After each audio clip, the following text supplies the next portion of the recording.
Welcome to the NLPcourses.com show.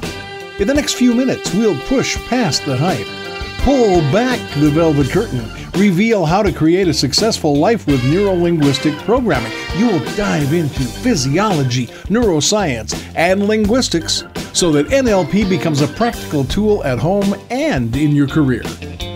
Now, prepare yourself to make a name, make money, and make a difference. Here's your host, NLP Master Trainer, John Cassidy Rice. In this podcast show, we cover mirror neurons. We look at story structure, isomorphic metaphor.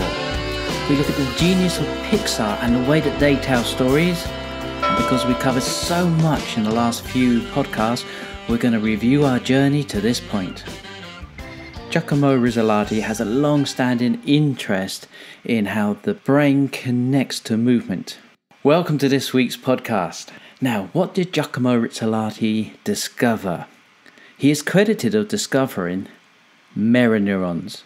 Mirror neurons are very, very cool. So essentially what mirror neurons do is help us learn. And you've watched children who mimic adults. And there was an advert in the UK put out by the government which showed children copying their parents smoking. And they would use pens, pencils, or anything. And it's true. We all know this. Children will do what we do, not what we say. And this is down to the mirror neurons. They help us mimic the behavior of people around us and thus learn very quickly. And you can use this to your advantage because as you start to learn a new skill and you watch people who are excellent at that skill, the mirror neurons fire in your brain and you will start to learn that skill. Well, that's what's being proposed anyway. Do you know there is another way to fire a mirror neurons? And that is to tell stories. Yes, storytelling will fire neurons within the brain so that it trains the person to behave and act in that way. Oh, the potential of this is amazing. And now it starts to make a little bit more sense when you come across phrases as the key to influencing other people is storytelling. To create transformation in other people is through storytelling. And this is why the best teachers, the best trainers, all use story to illustrate points. And if you think back to non-fiction books that you've read, you will remember the stories that illustrate the point, not necessarily the step-by-step lists, unless you went out of your way to memorize those. Now, in the last session, we explored the hero's journey, which is a classic, well-known story structure. But we also indicated that we'd talk about some other structures. So what if we want to design a story for a particular person or group of people and tailor it to them rather than telling a generic story? Is there such a structure that will help us do this? Well, I'm glad you asked, because yes, there is. So we're going to explore something that we call in NLP an isomorphic metaphor. Wow, big word. And there is a lot of jargon in NLP. And really, I don't care where you can label something. Just because you know some jargon doesn't mean you know how to use the skills. But essentially, isomorphic means same structure. So how do you design an isomorphic metaphor? We're going to look at a case study by David Gordon from his book Metaphors. Now, he was working with a family, and the family were having certain challenges. So he collected various bits of information in, and he designed an isomorphic metaphor for this family. So we start designing the process like this. Take a piece of paper, fold it in half, and then open it up. Down the left-hand side, put a list of all the characters and what's going on. So, for example, we had the family here, so we had the father, so we'd list the word father, then underneath it, mother, and then son. So that became the family. So he's written those 4 words on a piece of paper. Now we get into what is happening. Then under the word family, write the word, the father's rarely home. That was causing the son to get into trouble. So he'd write down the son gets into trouble. The mother was covering for the son, and the father is finding out and is furious and leaves. And this is a problem that keeps on recycling. Okay, so what we've now got is the characters and the situation and what is happening. So we then design a story to change that behavior. Now, as we said before, know your audience. So this family happened to be interested in sailing. So David Gordon designed a story around sailing to transform this family. So how did he do that? Well, to get the structure, what he did on the other side of the paper, the father became the captain of this ship. The mother became the first mate. The son becomes the cabin boy. Now that's the family, which is the boat crew. Now next in our behavior, we find the father's rarely home. So we have to remove the captain from the ship, which is going to be a bit tricky. So what we do is we put the captain is often in the cabin. Now the son gets into trouble. So who gets into trouble? The cabin boy. And so we have the cabin boy sets the wrong sail. Now the mother covers for the son in the original version. So who needs to cover for the son? The first mate. So the first mate tries to help the captain, but he finds out, because the next thing that happens, the father finds out and is furious and leaves. So the captain is furious and goes back to his cabin. Now as we get to the end of this, there's no resolution to the problem and it recycles. So we need to come up with a solution. And the solution in this example was the first mate reminds the captain of how he was when he was a youth, and this resolves the situation. Now this gives us a very simple structure and flow to the story. Now within that we want to fill in the details, and this is where you get to hide all those lovely NLP language patterns. Now if you haven't learned some of the language patterns yet, we'll be exploring language in later podcasts. Let's also acknowledge that you've come up with the solution for the person.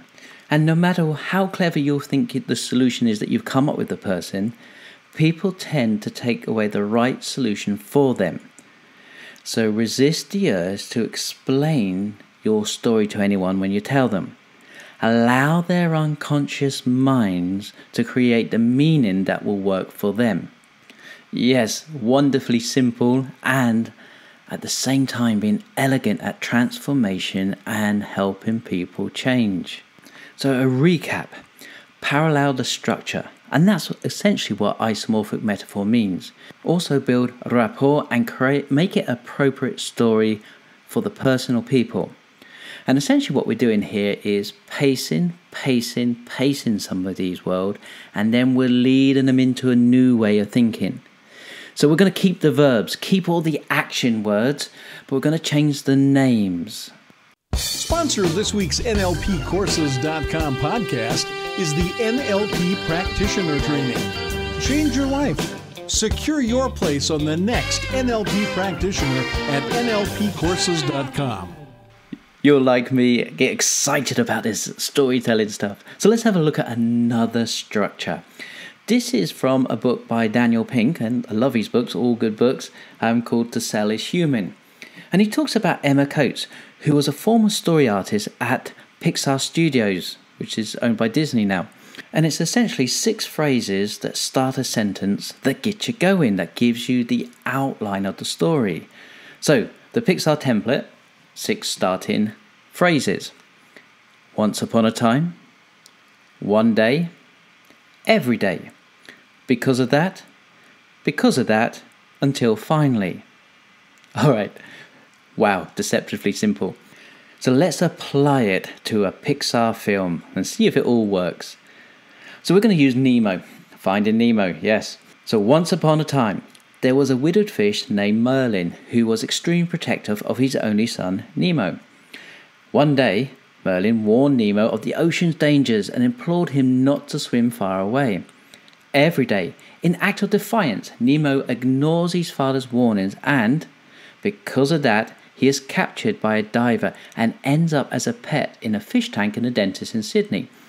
Because of that, Merlin sets off on a journey to recover Nemo, enlisting the help of other sea creatures along the way, until finally Merlin and Nemo find each other, reunite and learn to love and depend on trust. Yeah, that sums up the film Nemo. Now how easy is that? It gives you a way to create a structure very quickly for a story that you'll be able to tell other people. Okay, so let's take another example from Daniel's book, To Sell is Human. And he gives this example where he used this outline to create the outline of his book. Okay, so can we structure his book using this method? Let's give it a go. Once upon a time, only some people were in sales. One day, everything changed. All of us ended up in sales. Every day they sold stuff, we did stuff, and everyone was happy. Because of that, we had to learn the new ABCs: attunement, buoyancy, and clarity. Because of that, we had to learn some new skills to pitch, to improvise, to serve. Until finally, we realized that selling isn't some grim accommodation to a brutal marketplace or culture. It's part of who we are, and therefore something we can do better by being more human. I don't know, I sound different when I'm reading. And that summarizes the book and gave an outline to Daniel's book. And what I'll do just for you, you realize it's just for you, on the website at nlpcourses.com, on the podcast page, I will include a download copy of both these structures. Aren't I good to you? In the last few podcasts, we've been covering a lot of theory behind storytelling, and I hope you found it very useful. So let's have a quick recap.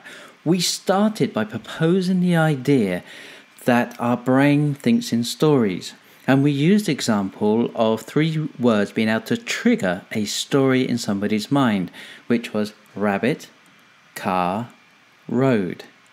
Then we said, no rabbits were hurt in the telling of those 3 words. And in fact, a rabbit jumped up, blocked out the lights, and ducked at the last moment and saved himself.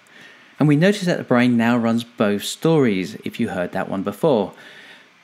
And through repetition, we can strengthen that new story that the brain wants to tell itself from those 3 words. Now, building on that, we proposed that it's a natural way to progress as humans, and we could track the way children use stories to become a healthy adult. We also proposed the idea that you could change your beliefs through storytelling, and we touched a little bit on cognitive linguistics, not cognitive therapy, different stuff, but cognitive linguistics that propose that all words, which are essentially metaphors, we tell ourselves. We then started to move into story structure. How could we design stories for individuals and groups?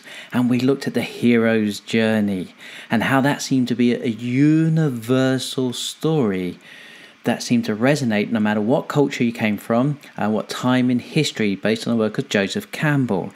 And today we looked at several other story structures. One we use in NLP called the isomorphic metaphor. And we looked at a case study from David Gordon's work. And then we jumped straight over to Pixar and looked at a way that you can use a very simple once upon a time to give us structure. And the next thing is we'll then need to fill in that structure with details. And this is where we can use some of the NLP language patterns that we'll be covering in later podcasts.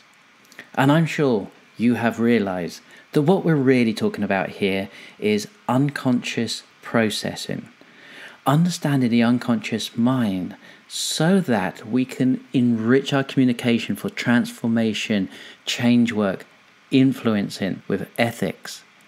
So in the next session, we're going to talk directly about the unconscious mind.